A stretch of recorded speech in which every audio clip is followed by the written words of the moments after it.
Assalamualaikum warahmatullahi wabarakatuh. Selamat pagi semuanya.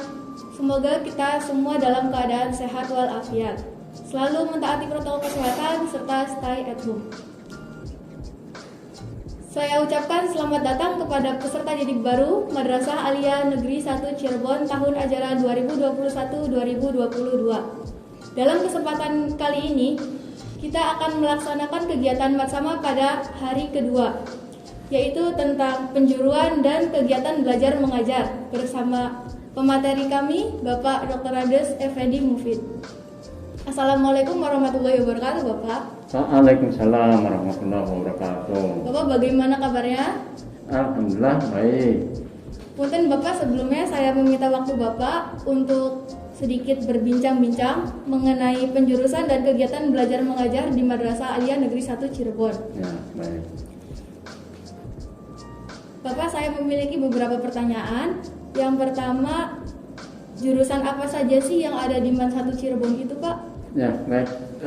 Untuk tahun pelajaran yang sekarang 2021-2022, MAN 1 Cirebon menyediakan 4 macam peminatan bagi anak-anak baru, anak-anak kelas 10, yaitu peminatan MIPA, Matematika dan Ilmu Pengetahuan Alam, kemudian peminatan IPS, Ilmu Pengetahuan Sosial, satu lagi peminatan Bahasa dan Budaya, serta peminatan Keagamaan. Jadi tahun sekarang anak-anak kelas 10 diberi pilihan yang lengkap, 4 macam, 4 ya. Baik Bapak, untuk pertanyaan selanjutnya, bagaimana sih sistem belajar mengajar di Madrasah Aliyah Negeri 1 Cirebon? Nah, bicara tentang sistem belajar, tentang kegiatan belajar, tentu tidak lepas dari kurikulum. Dan bicara tentang kurikulum, tentu ya tidak lepas juga dari struktur kurikulum. Nah, madrasah kita tentu dalam struktur kurikulumnya mengacu pada regulasi yang berlaku, yaitu KMA 184 tahun 2019. Itu yang kita pakai, serta KMA 183 tahun 2019 untuk mata pelajaran umum dan mata pelajaran pendidikan agama Islam serta bahasa Arab. Jadi ada regulasinya, ada rujukannya. Nah, berdasarkan struktur kurikulumnya, seluruh siswa dalam kegiatan belajarnya menerima mata pelajaran dari kelompok A yang bersifat wajib, kelompok B yang juga bersifat wajib, kemudian ada mata pelajaran yang masuk pada kelompok peminatan. Di samping itu juga ada mata pelajaran lintas minat, juga diberikan mata pelajaran informatika. Nah, seluruhnya untuk kelas reguler, untuk kelas umum itu dalam 1 minggu mereka memperoleh 53 jam pelajaran. Sementara madrasah kita itu kan termasuk madrasah plus keterampilan, sehingga dari sekian kelas yang kita miliki ada kelas-kelas keterampilan. Nah, untuk kelas keterampilan itu ada mata pelajaran tambahan, mata pelajaran keterampilan, sehingga antara kelas keterampilan dan kelas non keterampilan itu durasi belajarnya tentu berbeda, karena memang jumlah jam pelajarannya per minggunya beda. Kalau yang kelas non keterampilan itu 53 jam seminggu, untuk kelas keterampilan itu seluruhnya 59 jam per minggu. Jadi ada perbedaan jumlah pelajaran, sehingga menyebabkan durasi belajar, jam belajar juga berbeda di kegiatan belajar mengajarnya. Dan terkait kegiatan belajar, karena madrasah kita bukan madrasah boarding school, sebagaimana madrasah umum atau sekolah lainnya, anak-anak belajar dari pagi hari sampai siang hari lah, menjelang sore. Itu untuk kelas non keterampilannya, kelas umum itu kira-kira sampai jam 14.45. Sementara karena ada kelas keterampilan tentu akan lebih sore itu pulangnya. Di samping itu madrasah kita juga punya kelas full day. Di kelas full day itu ada jam pelajaran tambahan, sehingga kelas full day juga kegiatan belajarnya lebih sore juga, kira-kira jam 17 itu mereka baru selesai, dari hari Senin sampai hari Kamis untuk kelas full day, karena kelas full day mendapat pelajaran tambahan untuk penguatan mata pelajaran yang peminatannya, sainsnya, dan penguatan bahasa. Jadi butuh waktu tambahan untuk kelas full day. Sementara yang keterampilan itu khusus tambahan untuk mata pelajaran keterampilan yang seminggunya itu harus diberikan sebanyak 6 jam pelajaran dalam satu minggunya. Nah, itu kira-kira kegiatan belajar secara umumnya di MAN 1 Cirebon, sesuai dengan pilihan murid masing-masing. Apakah mereka memiliki kelas keterampilan atau memilih di kelas full day, ataukah memilih di kelas reguler. Jadi akan menjalani kegiatan belajar mengajar yang sedikit berbeda, lebih sore sedikit. Oh, jadi begitu Pak. Berikutnya ada pertanyaan lagi Pak, mengenai bagaimana sih jenis-jenis penilaian evaluasi kegiatan belajar mengajar di MAN 1 Cirebon itu bagaimana? Seperti apa gitu Pak? Dalam pelaksanaan dalam kegiatan pembelajarannya tentu juga termasuk di dalamnya kegiatan evaluasi penilaian, dan berdasarkan panduan rujukan regulasi yang berlaku itu untuk penilaian itu ada penilaian yang dilakukan oleh pendidik, ada penilaian yang dilakukan oleh satuan pendidikan. Untuk penilaian yang dilakukan oleh pendidik, garis miring guru ya, itu penilaian harian. Penilaian harian tentu bisa berupa ulangan harian, bisa pemberian tugas-tugas ke murid-murid, atau praktik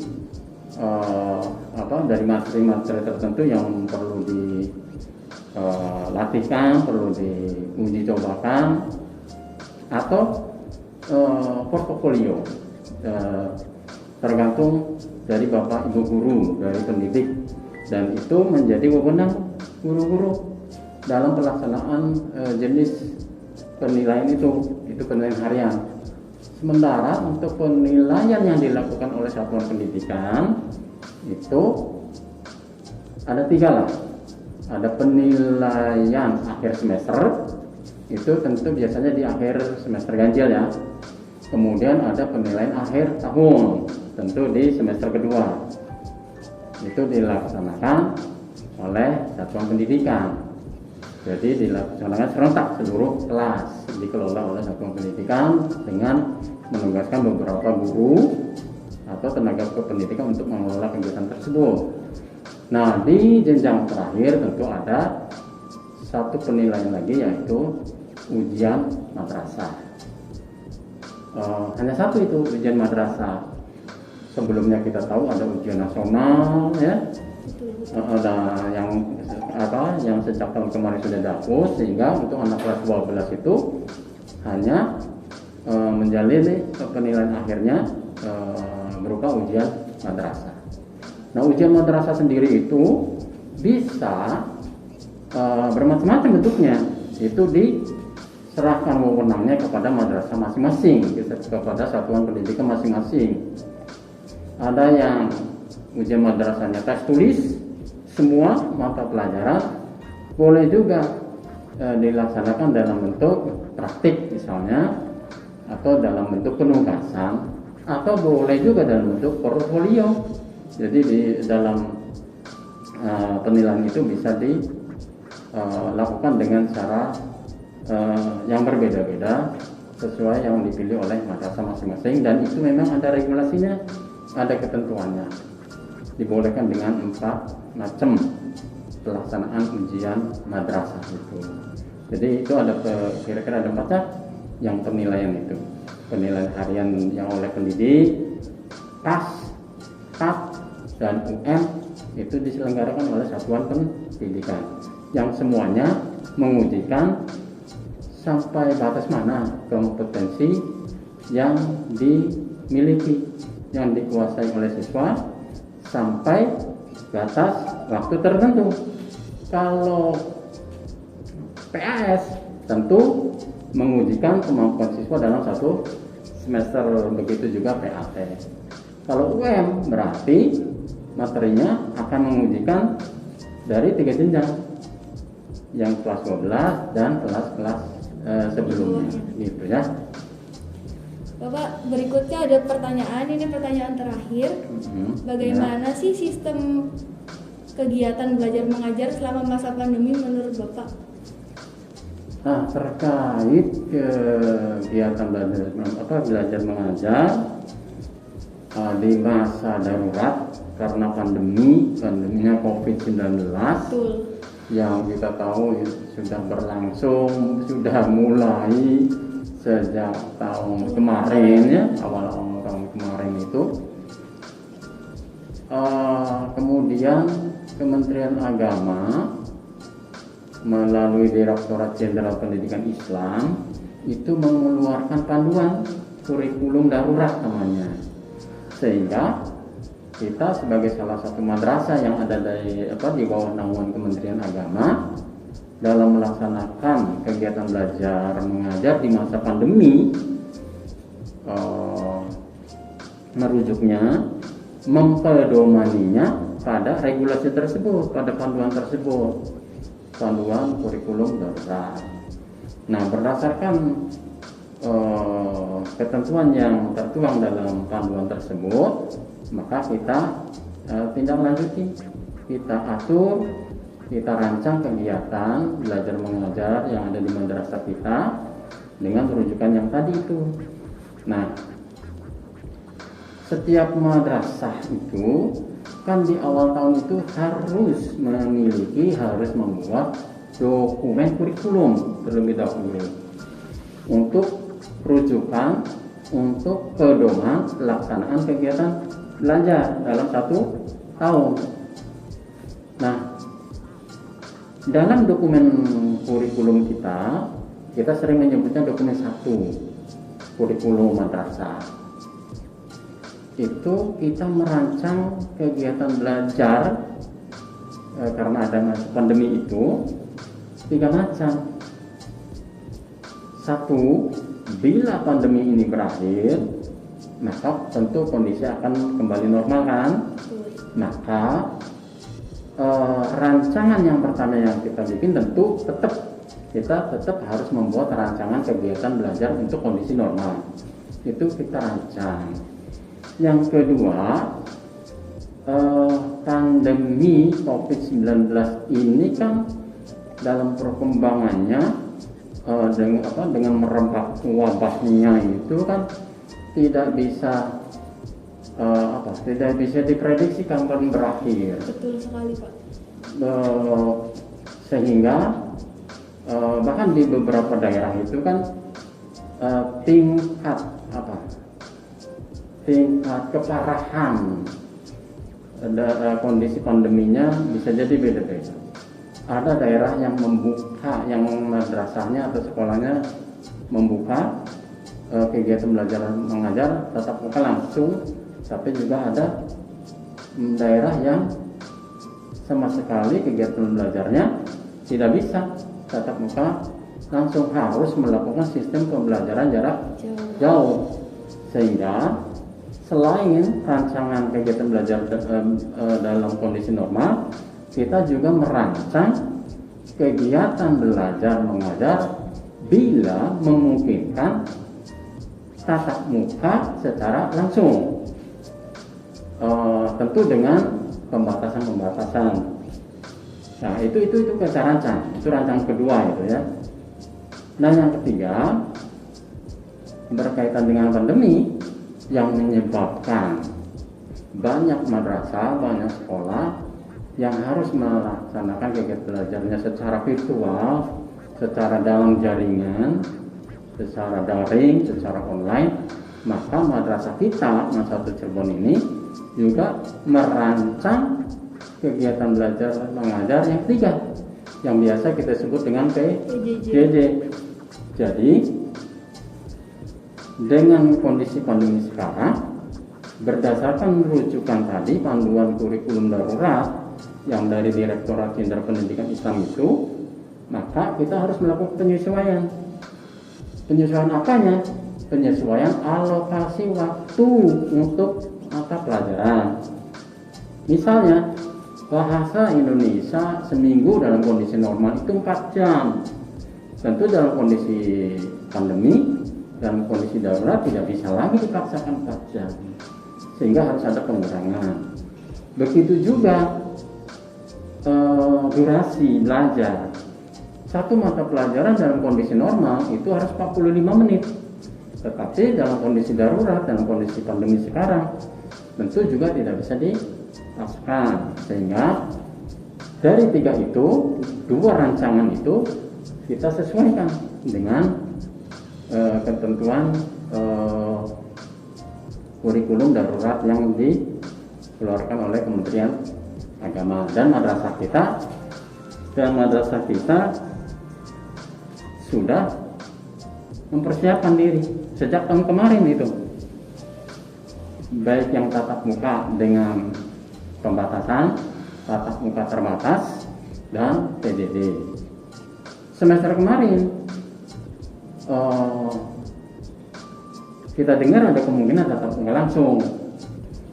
Kalau ia tatap muka langsung kemarin itu, semester kemarin, kita sudah siap dengan rancangan kita. Namun karena semester kemarin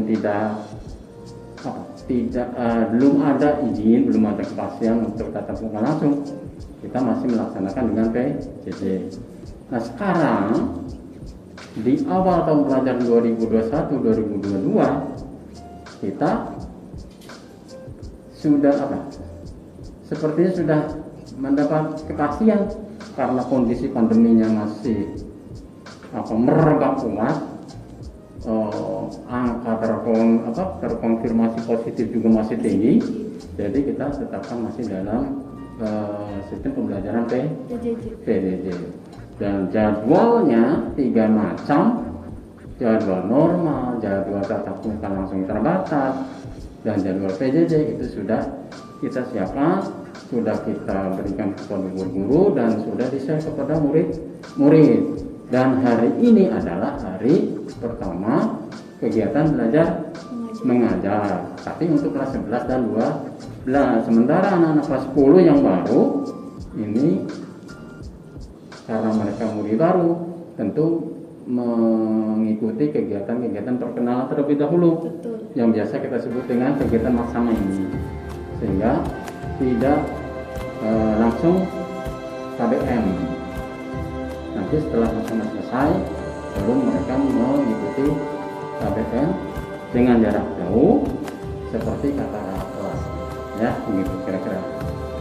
Baik Bapak, terima kasih sudah bersedia untuk menjawab pertanyaan-pertanyaan dari kami.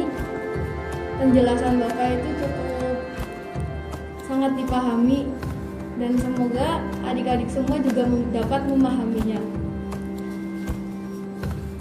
Baik, cukup sekian saja materi penjurusan dan kegiatan belajar mengajar di Matsama pada hari kedua. Kurang lebihnya mohon maaf. Wassalamualaikum warahmatullahi wabarakatuh.